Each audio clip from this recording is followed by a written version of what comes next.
So let's get into the 12 myths, 12 lies. What is number one? I would have to say the first one would have to come down to fees. Is everybody wants to know more about fees. It's probably the one thing I get asked more than anything else. Scott, how much do you charge? And the lie is that there are times when advisors tell clients, and I've had clients tell me this, oh, my investment doesn't charge any fees. It's a no-cost investment. And often those investments are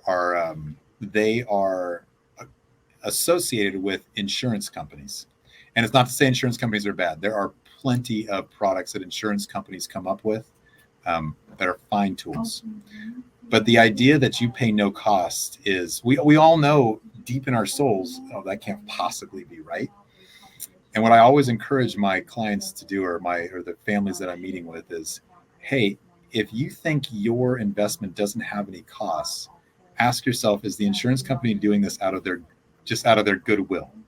And everybody laughs at me a little bit and they say, well, no, of course not. Obviously they're getting paid for this work. I'm like, exactly. How are they getting paid? And the clients almost never know, which is fine. That is completely acceptable. It is not their job to know.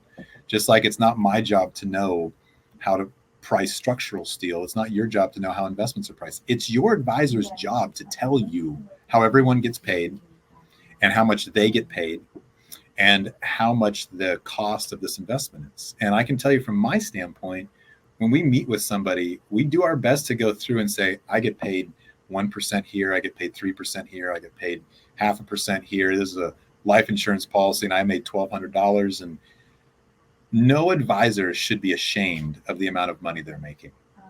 Because if they are ashamed of the amount of money they're making, that should tell you everything you need to know about how much money they're getting from the relationship.